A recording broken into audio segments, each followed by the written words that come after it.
Afternoon बच्चा लोग। तो आ गए नए चैप्टर के साथ और एक नए वीडियो के साथ। तो बात करते हैं क्लास 11th के चैप्टर 1 द लिविंग वर्ल्ड के बारे में।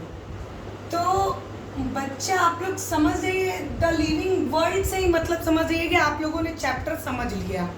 इस चैप्टर में कुछ खास नहीं है। देखिए अब आप इसका नाम बस सुनिए, ध्यान से नाम सुनिएगा। क्या कह रहा है? द लिविंग वर्ल्ड मतलब जीव जगत। हमको अपने जीव जगत के बारे में क्या करना है? जानना है। द लिविंग वर्ल्ड मतलब हमारे वर्ल्ड में या हमारे संसार में या हमारे सामने जितनी भी चीज़ें लिविंग थिंग्स हैं, जो भी जीती जागती सांस लेती जो भी चीज़ें हैं वो क्या है? लिविंग थिंग्स है ना। तो आइए हम बात करते हैं लिविंग वर्ल्ड्स के बारे में। तो जैसा कि आप लोग बोर्ड पे देख रहे हैं, व्हाट इज लिविंग दिख रहा है आपको, और उस पर क्या लिखा है? The living world around us exhibit a vast range of life from which make this planet a wonderful and amazing place to dwell. ये लिखा है, ध्यान से दिख रहे हैं बच्चा। ये समझ जाइए कि जो आपका लिविंग है, जो भी चीज़ जीती जागती, अभी मैंने बताया ना कि जो भी चीज़ जीती जागती आपके चारों तरफ दिख रही है वो क्या है? वही तो लिविंग वर्ल्ड है। बात समझ में आ रही है? जो भी चीज़ आपके चारों तरफ, अभी मैंने जैसा बताया, जीती जागती दिख रही है वो क्या है? Living world. ठीक है। तो मतलब पूरे कहने का मतलब ये है, ध्यान से सुनिएगा, जो हमारे चारों तरफ डाइवर्सिटी दिख रही है वो भी क्या है? लिविंग वर्ल्ड है ना। इस वर्ल्ड में, धरती में n नंबर ऑफ ऑर्गेनिज्म है। इस वर्ल्ड में क्या है? n नंबर ऑफ ऑर्गेनिज्म है। देखिए बच्चों, the variety of living organism flourishing on earth it's infinite. अभी मैंने बोला ना कि इस धरती पे n नंबर ऑफ ऑर्गेनिज्म है। तो आइए बात करते हैं the main characteristic of living. तो हम अब लिविंग के मेन कैरेक्टरिस्टिक के बारे में बात करते हैं। ठीक है। तो पहला क्या दिख रहा है बच्चा लोग? ग्रोथ। ग्रोथ दिख रहा है। एंड नेक्स्ट सेकंड क्या है? Reproduction. Third metabolism. Fourth cellular organization and fifth cells consciousness. तो आइए हम बात करते हैं ग्रोथ क्या होता है। क्यों? सबको जानना है ना कि ग्रोथ क्या होता है। हर लिविंग थिंग्स के अंदर ग्रोथ होता है। ग्रोथ कोई छोटी सी चीज है और इतनी बड़ी हो गई, ये ग्रोथ हुआ ना। मतलब साइज का बढ़ना, वही तो ग्रोथ है। लेकिन इसमें बात क्या करेंगे हम? लिविंग थिंग्स के बारे में। ठीक। तो लिविंग थिंग्स फॉर एग्जांपल, कोई बच्चा छोटा है फिर धीरे धीरे धीरे जाके इतना बड़ा हो जाता है। तो ये क्या हुआ? एक स्टेज यहाँ तक गई, तो ये क्या है? ये ग्रोथ ही है ना। बात समझ में आ रही है? तो आइए बच्चा लोग अब हम इसको एक्सप्लेन करके समझते हैं। तो ये देखिए बच्चा लोग ग्रोथ, और आप लोग उम्मीद करते हैं कि आप लोग नोट्स बना रहे होंगे। ये आप लोगों के लिए एकदम शॉर्ट नोट्स है, जिससे कि आप एग्ज़ाम में प्रिपेयर कर सकते हैं और एग्ज़ाम के लिए बहुत ही बेनिफिशियल है ये नोट्स। आप समझ जाइए। देखिए आइए आगे देखते हैं क्या लिखा है। देखिए, ओवरऑल इंक्रीज इन मास और साइज ऑफ टिश्यूज और ऑर्गेनिज्म और its parts is called growth. बात समझ में आ रही है? क्या लिखा है? ग्रोथ क्या है? किसी चीज के साइज का बढ़ना ही ग्रोथ है कि नहीं? अब किसी की साइज, अब ये नहीं मैं कह रही हूँ कि किसी भी नॉन लिविंग थिंग की ऐसी साइज बढ़ गई तो वो ग्रोथ है वगैरह वगैरह, कुछ भी नहीं। या कोई ईटा है और मैंने 5-6 ईटा रख दिया तो ग्रोथ बढ़ गया, ऐसा कुछ नहीं है।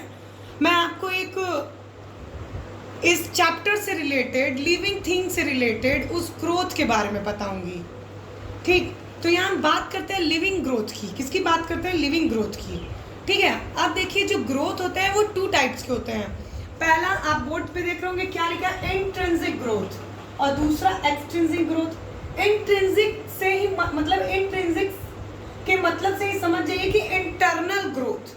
ठीक है। इंटरनल ग्रोथ, जो बॉडी के इंटरनली ग्रोथ हो, इनसाइड ग्रोथ हो, वो हमारा होता है intrinsic growth. It's mean internal growth. Extrinsic से समझ जाइए कि एक्सटर्नल ग्रोथ, जो बॉडी के आउटसाइड हो, वही होता है हमारा एक्सट्रिंसिक ग्रोथ। तो आप लोग चलिए फटाफट नोट्स तैयार कर लीजिए, लिखते जाइए, नोट डाउन करते जाइए। इंट्रिंसिक ग्रोथ का देखिए क्या लिखा है definition, growth from inside of body of living organism, this is known as what, intrinsic growth. And next extrinsic growth, growth from outside of body of living organism. अब जैसे extrinsic growth में एक example देके मैं आपको समझाती हूँ। जैसे कोई उस पर कोई, जैसे आप बालू की रेत हो या कोई मिट्टी हो, उस पर ऊपर से कोई ऐड होते जा रहा हो, रुक जाइए, ये बालू की रेत है, अब उस पर कोई चीज़ ऐड होते जा रहा हो, मतलब कोई चीज़ क्या, वही बालू की रेत ऊपर से ऐड होती जा रही हो, यही क्या है, एक्सट्रिंसिक ग्रोथ है। ये क्या है, बॉडी के आउटसाइड से हो रहा है, बात समझ में आ रही है, और इंट्रिंसिक जो बॉडी के इनसाइड से हो। तो यहाँ तक समझ में आया। तो आइए बात करते हैं आप रिप्रोडक्शन की। किसकी बात करते हैं, रिप्रोडक्शन की। प्रोडक्शन ऑफ न्यू इंडिविजुअल और progeny is called as production. क्या समझे, अपने जैसे किसी और ऑर्गेनिज्म को जन्म देना ही क्या होता है, रिप्रोडक्शन कहलाता है। मतलब अपने जैसा ही एक ऑर्गेनिज्म को और जन्म देना रिप्रोडक्शन कहलाता है।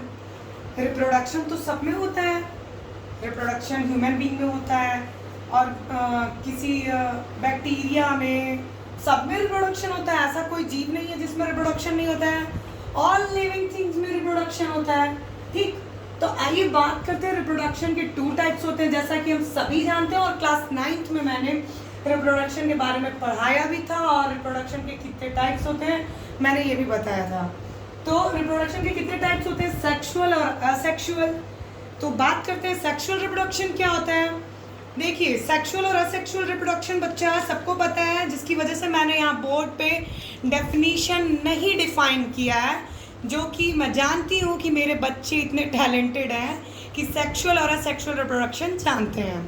ठीक है, फिर भी मैं आप लोगों को एक्सप्लेन कर देती हूँ। Sexual reproduction, in which gametes are form by meiosis and fertilization take place to form progeny is called as sexual reproduction। मतलब समझ में आ रही है बात, सेक्सुअल में क्या, फ्यूजन ऑफ गैमेट्स, गैमेट्स का फ्यूजन होना ही क्या कहलाता है, sexual reproduction. Fusion of gamete is known as sexual reproduction. बात समझ में आ रही है। जैसे male gametes and female gametes जुड़ जाए तो फर्टिलाइज हो जाए तो सेक्सुअल रिप्रोडक्शन हो जाता है। और इसमें क्या होता है कि मेल गैमेट्स और फीमेल गैमेट फ्यूज नहीं होते हैं आपस में, जिसकी वजह से न्यू वंस फॉर्म नहीं होते हैं, और ये असेक्सुअल रिप्रोडक्शन होते हैं। असेक्सुअल रिप्रोडक्शन में गैमेट्स का फ्यूजन नहीं होता, और सेक्सुअल रिप्रोडक्शन में गैमेट्स का फ्यूजन होता है। तो असेक्सुअल रिप्रोडक्शन का भी डेफिनेशन लिख लीजिए, इन विच fertilisation or gametic fusion and meiosis is not involved, it's called a sexual reproduction। तो बच्चा लोग बात समझ में आ गई आप लोगों को। तो नेक्स्ट स्टार्ट करें थर्ड क्या है, देखिए मेटाबॉलिज्म। नोट कीजिए, metabolism, this sum total of all the chemical reaction occurring in our body is known as metabolism। Metabolism क्या मतलब, जिसमें केमिकल रिएक्शन हो, वही तो मेटाबॉलिज्म होता है। क्यों, बैक्टीरिया से लेके बड़े बड़े ऑर्गेनिज्म में मेटाबॉलिज्म होता है, केमिकल रिएक्शन होता है कि नहीं। कोई भी चाहे लैब, चाहे अंदर, चाहे बाहर, कोई भी लिविंग थिंग, हर में केमिकल रिएक्शन होता है। स्पेशली हमारे बॉडी में तो होता नहीं होता है ना। केमिस्ट्री लैब में आप लोग जाइए, जितने भी कंपाउंड है वो सब क्या है, केमिकल। और हमारे बॉडी में भी जो केमिकल रिएक्शन करता है वो भी एक कंपाउंड ही है कि नहीं है। तो बात करते हैं, देखा जाए हर लिविंग में केमिकल रिएक्शन होता है। क्यों, हर लिविंग में केमिकल रिएक्शन होता है। तो केमिकल रिएक्शन लैब में भी होता है, किचन में भी होता है, बाहर भी होता है, हर जगह होता है। केमिकल रिएक्शन तो हर जगह होता है, छोटे से छोटे, बड़े से बड़े, छोटे बैक्टीरिया, बड़े से बड़े ऑर्गेनिज्म में भी केमिकल रिएक्शन होता है। तो देखा जाए हर रिएक्शन होने वाली चीज कहीं ना कहीं एक से मिलके केमिकल कंपाउंड ही होता है। क्यों? अभी मैंने बताया ना, केमिकल कंपाउंड ही होता है। तो सीधे हम जानते हैं, चलिए हम बात करते हैं यहाँ पे सिर्फ लिविंग की बात करते हैं, मतलब ह्यूमन की बात करते हैं, ऑर्गेनिज्म की बात करते हैं कि हमारे मतलब ह्यूमन बॉडी में जो सेल के अंदर जो केमिकल रिएक्शन होता है वो हमारा क्या होता है? मेटाबॉलिज्म होता है। बात समझ में आ रही है कि सेल के अंदर जो भी केमिकल रिएक्शन होता है या हो रहा है वो आपका क्या है? मेटाबॉलिज्म। अब नेक्स्ट देखिए फोर्थ, सेलुलर ऑर्गेनाइजेशन। अभी मैंने बताया था ना, अभी क्या बताया था? द कैरेक्टरिस्टिक लिविंग थिंग्स के अभी कितने कैरेक्टरिस्टिक हो गए बताइए? कितने हो गए? रिप्रोडक्शन कंप्लीट हो गया, मेटाबॉलिज्म हो गया, सेलुलर ऑर्गेनाइजेशन, क्या लास्ट क्या बचे हैं? Cell consciousness. ठीक है, तो सेलुलर ऑर्गेनाइजेशन जाते हैं। Cell is the basis unit of life, सबको पता है। All organism are compose of cell. ठीक, और इसमें दो सेल वो करते हैं, मतलब डिवाइड है सेलुलर ऑर्गेनाइजेशन में। पहला यूनिसेलुलर, दूसरा मल्टी सेलुलर। सभी जानते हैं यूनिसेलुलर क्या होता है, ये भी सब जानता है।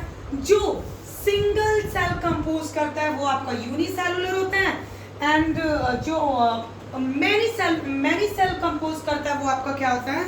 मल्टी सेलुलर होता है। तो बात समझ में आ रही है? सेलुलर ऑर्गेनाइजेशन क्या होता है, मुझे लगता है कि समझ में आ गया होगा। तो आइए अब हम बात करते हैं सेल कॉन्शियसनेस का। सेल कॉन्शियसनेस देखिए, सेल कॉन्शियसनेस मतलब होता है कि जो आप अपने आप को लेकर अवेयर हैं। बात समझ में आ रही है? जब आप खुद को लेकर अवेयर हैं वही क्या है? सेल्फ कॉन्शियसनेस है।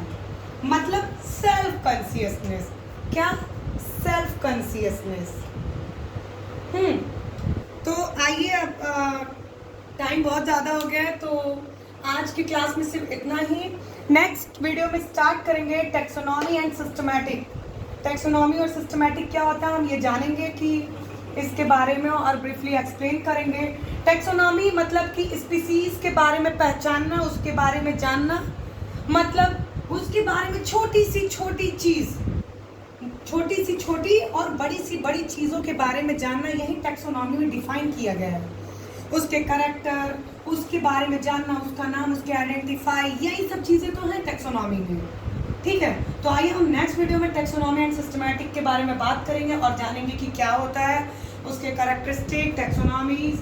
ठीक है, तो उम्मीद करते हैं बच्चा लोग कि आप लोग जिस हिसाब से मैं पढ़ा रही हूँ और आप लोग नोट्स प्रिपेयर कर रहे होंगे और अपना ये एग्ज़ाम में बहुत ही आपके लिए बेनिफिशियल है। और जहाँ तक कि मैं जानती हूँ कि मेरे बच्चे लोग पूरा नोट्स प्रिपेयर कर रहे होंगे। तो चलिए आज के लिए सिर्फ इतना ही। थैंक्स।